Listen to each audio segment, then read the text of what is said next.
Right, so going a bit further with the parabola, taking a look at how some of the word questions usually ask you information, I want you guys to get familiar with using the GSolve abilities on your calculator to actually find key features and find points of interest. So, looking at what we did in the last video, I'm still using this equation for the height of a bridge. So you can imagine this is a bridge where it touches the ground, it goes up, comes back down and touches the ground. And it happens to be a distance of about 26 meters across. So let's take a look at what they're asking us. How high is the bridge at its highest point? So that's what we're looking for here. And this would be the maximum. This is also what we call a vertex. So a vertex is a turning point on a parabola. That can be the top, or that can be the bottom, depending on whether the parabola is right side up or upside down. So the highest point, that is the max. And where we can go to solve for that, if we can't read it very precisely off the graph, is to go into our graph function. So if you go back to menu, we've been in table, we can look at graph now. So if you click on the one, or go to the one that says graph on your calculator, again it might be different than mine, but find the one that says graph. You should go there and you might see the equation plugged in already. Now if it gives you any errors, that means you just have to type it in again. So sometimes it just wants to be typed in again instead of copied over.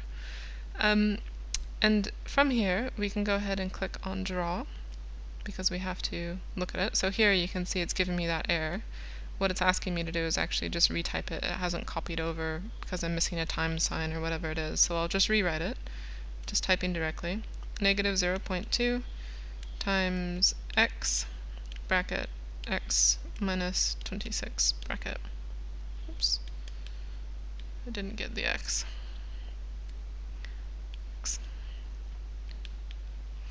And sometimes it likes to have a time sign between the number and the variable. Again, always use the x as the button below the red one there. Now that I've got that written, we'll try draw again. Hey, there it goes.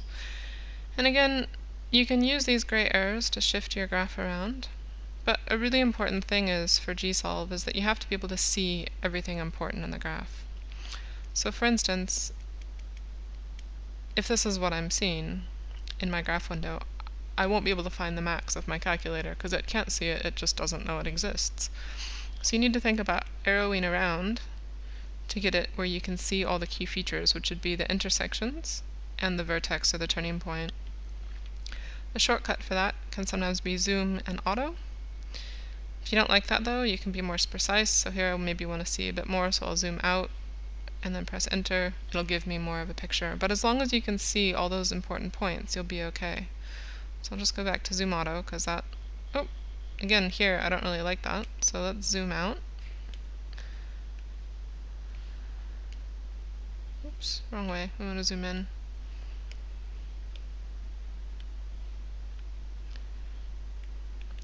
I'm going to arrow down to tell where I want it to zoom into. That area there. So that looks pretty good. Okay, if I want to try to find the max, the important button on your calculator to know is this one that says GSolve. And this is only going to work for you, again, if you're in graph. So make sure you're in graph and go and hit GSolve. So GSolve, you have to be able to see everything. Again, you have to be able to see all the features, and we want to find the max, so obvious button here then would be the maximum.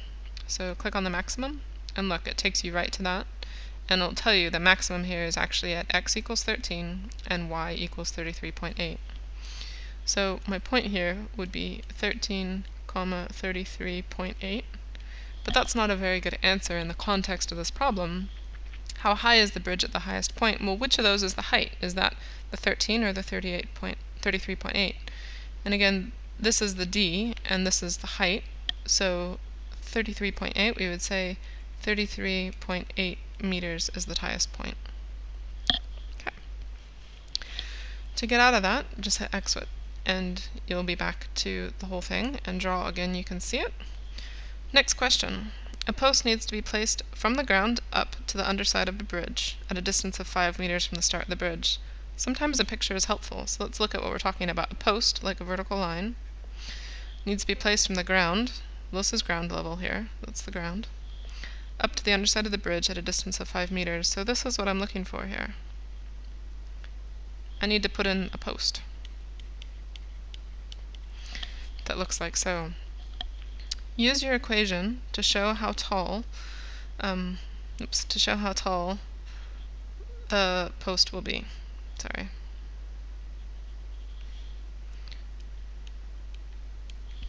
Okay.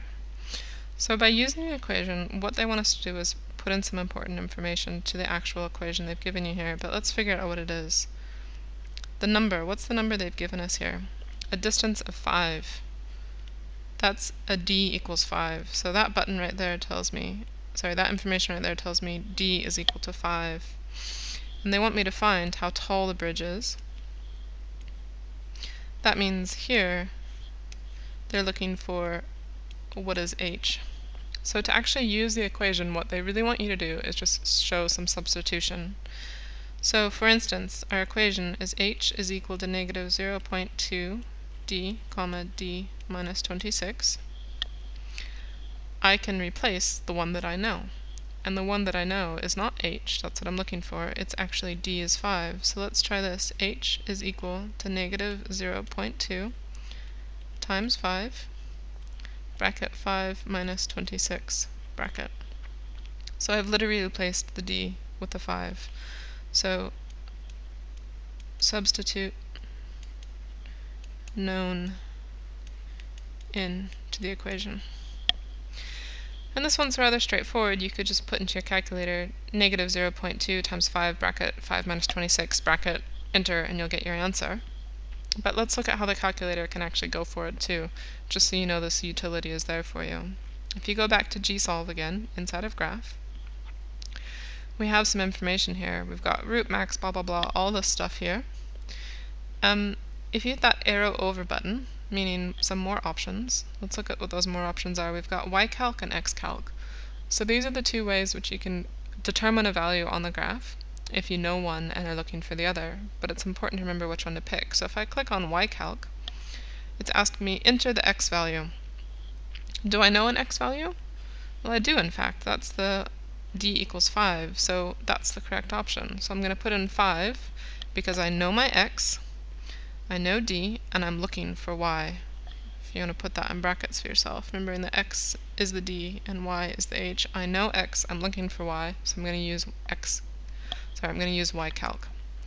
Hit enter, and it's giving me the answer here. X is equal to 5, and y is equal to 21. So that's a height of 21 meters.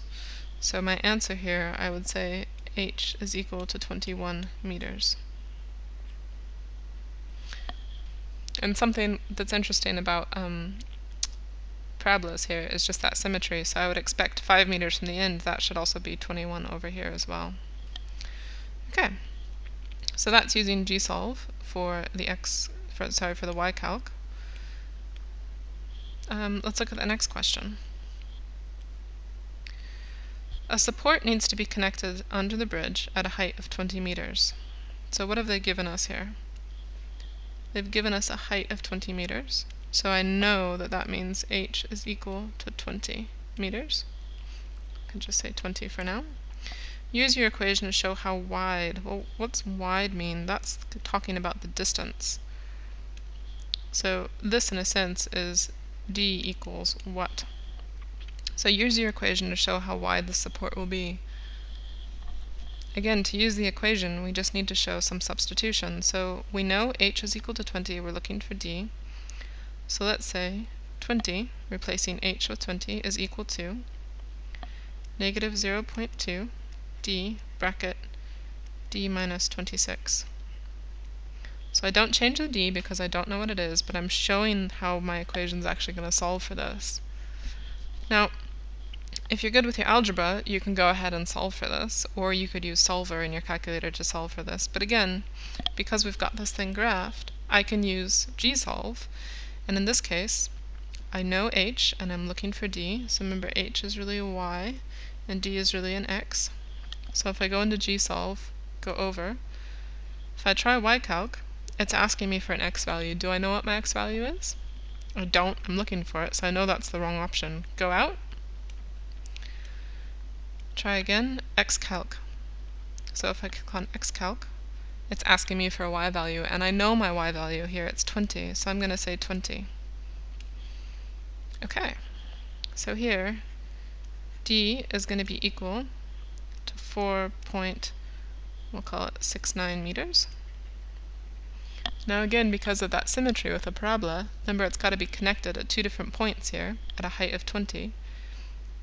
Because it's a parabola, there'll be two solutions of that symmetry, so if I arrow over, it'll take me to the next solution. Or here, d is equal to 21.3. So again, arrowing back and forth takes you to the two different solutions with a height of 20. So that's basically saying I need to put in a strap that goes like so. And I know that one end is going to be at 4.69, and I know that the other end is going to be at a distance of 21.3. So here's the next part of the question you have to answer that's just a little bit trickier, is how wide is that strap actually going to be, or that support going to be? What's the distance between here and here? And that's just going to be your subtraction. So the support is 21.3 minus 4.69. Again, if you need to use your calculator for any of this stuff, menu, just go into the operating window there at 21.3 minus 4.69, and we've got 16.61 meters wide. Okay. So those are some of the key features in GSolve. Other things that can be important for you to solve here, sorry, going back to menu and into graph. Other important ones for you inside of GSolve could be these other options here. Root is actually the X Intercept. So if I wanted to know where I cross the line here, I know one of my X intercepts is going to be equal to the point 0, 0, and scrolling over to the next one using the arrow, my other intercept will be at the point 26, 0 for an X intercept. And for a Y intercept here, if you're not sure what that is, just by looking at it, you're going to use the Y intercept button here. So again, root is for the X intercepts and Y intercept is the Y intercept. And you'll notice that that's at 0, 0, so that's also my Y intercept. It's both the same for the X and the Y there.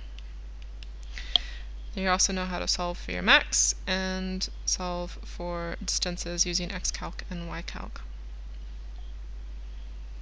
And don't forget to try to answer it in context, making sure that you're actually answering the question asked, which is something like, for instance, how wide will that strap be, finding the difference between those 2 points.